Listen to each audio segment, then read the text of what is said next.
Hello and welcome back to the Reapers. Today we're in our F-86 Sabre and we're looking at the Labs bombing system. Now Labs low altitude bombing system. And so that sounds like I would be going in against some tanks or something and dropping some retarded bombs. But in fact the Lab system was originally invented for dropping at 1x atomic weapon. It would be a weapon, I think the Mark 12 atomic bomb, and it would be attached on the left wing, under the left wing, with a counterbalance fuel tank under the right wing.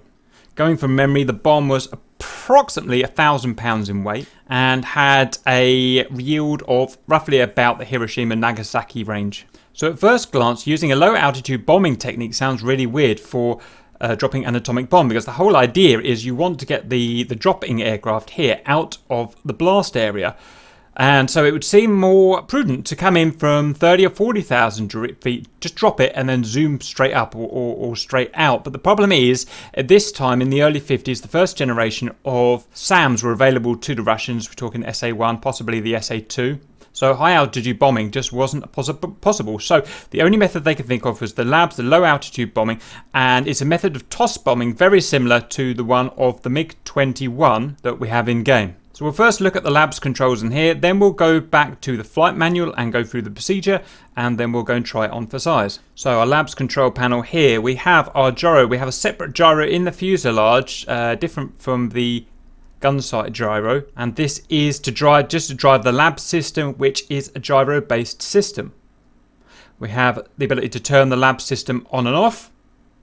And we have here a changeover. This allows us to drop the bombs either with the A4, I think that says, which is the normal gun sight up here, or the Lab system.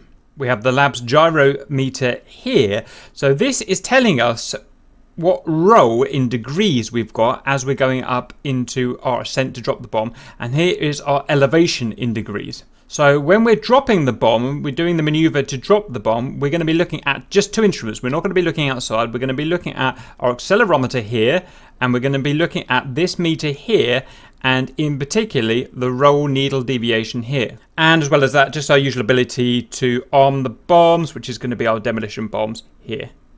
So next we'll go and have a look at the user manual and look at how we do it, and then we'll come back and give it a try. So 1, fly nap of the earth at 400 knots IAS until you reach the outer edge of the short range air defense systems. Protecting the target can be 10 to about 7 miles, something like that. Sounds right. Enable the Labs by putting the two rightmost switches in the up position, but leaving the gyro caging switch in cage, because the caging wants to be done only once we're down and perfectly wings level. 2, place the demolition bomb sequence selector switch here on the central weapon. Basically the dem switch here, choose to whether you want to drop the left bomb, the right bomb, or both bombs. So as long as you take it away from off, it will drop something. I'm going to use all because I'm going to drop both bombs. 3, but while maintaining 400 knots IAS and keeping the wings as level as possible, which is really hard to do. You should really bind this to something on your HOTAS rather than pressing with the mouse. Uncage the Labs gyro by placing the switch to uncage. 4, steer towards the target while maintaining 400 knots. Yep. 5, while flying over the target center, depress and hold the rocket bomb release. It's actually called the weapons release button on the control stick. Increase the thruster maximum and immediately pitch the nose up to reach 4G in 2 seconds. Just like the MiG-21 system, I have a little problem with this. It says while flying over the center of the target. I find if you do that, if you initiate the system while flying over the center of the target, the bombs will just drop for whatever reason half a mile long. So like the MiG-21, I always say pull up before you reach the target. I think you'll really struggle if you don't do that. So in my example I'll do in a minute, we'll do about quarter to a half a mile of the target to get accuracy. While pitching up, monitor the G meter to ensure that you are maintaining 4G. Very important, you can't deviate up and down. It's got to be bang on 4G. Also watch the Labs dive and roll indicator to ensure roll remains at 0. Yeah, so the dive doesn't really matter. You can ignore that. But the roll indicator needle, the up to down needle, you've got to keep exactly at 0. The tiniest bit of deviation, like half the degree, the bombs will be 500 feet to the left. Really hard to do this. 7, the bomb will be released at an altitude of approximately 4,500 feet with a pitch angle of 110 degrees. The bomb will have an initial speed of 260 knots at release and will fall onto the target following the parabolic path shown in figure 1.1, which is here. After the bomb is released, wing over and break off. After proper training and practice, the bomb impact error should be not exceeding 60 to 70 meters in the simulation. So that's what, 200 feet or something? 200 feet. Yeah, that's pretty much what I found. If you do it wrong, you'll get about a quarter of a mile away. If you do it right, it will be plus or minus about 200 feet. You just can't get any more accurate because toss bombing, and you know it's an analog system, it's not digital. During the labs maneuver, the roll indication on the dive roll indicator should be kept as closely to 0, though I would say exactly on 0, otherwise you're screwed. Though precise deflections of the control stick. Similarly, attention should constantly be paid to the G and to make sure that 4G is maintained. So that's it. When we're going through this, all you're going to look at is the G meter to get plus 4G and the roll meter to make sure you're on 0 roll. Nothing else matters here.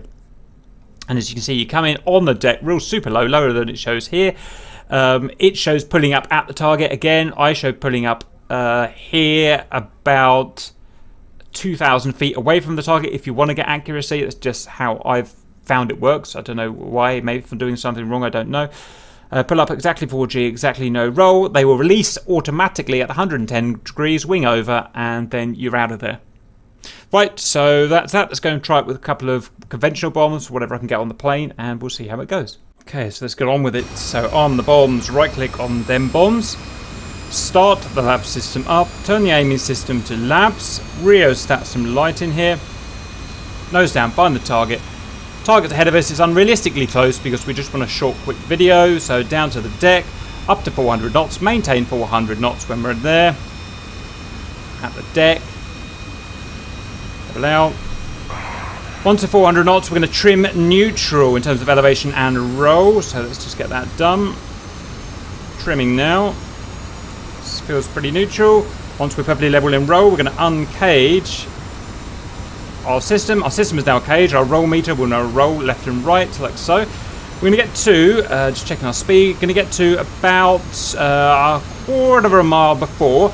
And then we're going to pull up, we're going to watch our accelerometer and our roll meter here. We're going to press and hold weapons release, and we are going to go full power. So we're going to do all that at once. Stand by, make sure we're perfectly level in trim now. In roll now. Slightly slow. Get ready for it now. And we're going to go full power. Press 4G. Watch for the roll. Watch for the roll. Watch for the roll. Watch for the roll. Slightly right. Slightly right. Slightly right. Slightly right. Slightly right. Slightly right, slightly left, slightly right, slightly left, middle, left, and the bombs are out. We're slightly left wing, right wing down there, but we should be okay. Level ourselves out, retrim the bird, check the bombs. Bombs are good, reach the top of the parabola, down they go, looking good. Oh, they're going to a tumble, that's never good. And let's just check myself again. Check the bombs again. Not very aerodynamic like this. They tend to spoon off like a football. However, we might still get a hit. We'll see. And mud thumper. Boom! Ha! I think that's about as accurate as you can get with them. Plus, like I said in the manual, about 100 and 200 feet or something like that. So that's it. That's the procedure. So just remember to pull up slightly before the target, unlike it says in the manual. We want a 4G all the way. That will be an aggressive pull straight away into 4G. You don't want to do any dilly-dally working up to 4G, and careful not to overshoot 4G. Other than the accelerometer, you're going to be watching the needle here and ensuring that it's on 0. You will deviate left and right on that climb, so you do need to put lots of corrections left and right all the time. Right, so I hope you enjoyed that. I hope they helped, and see you later.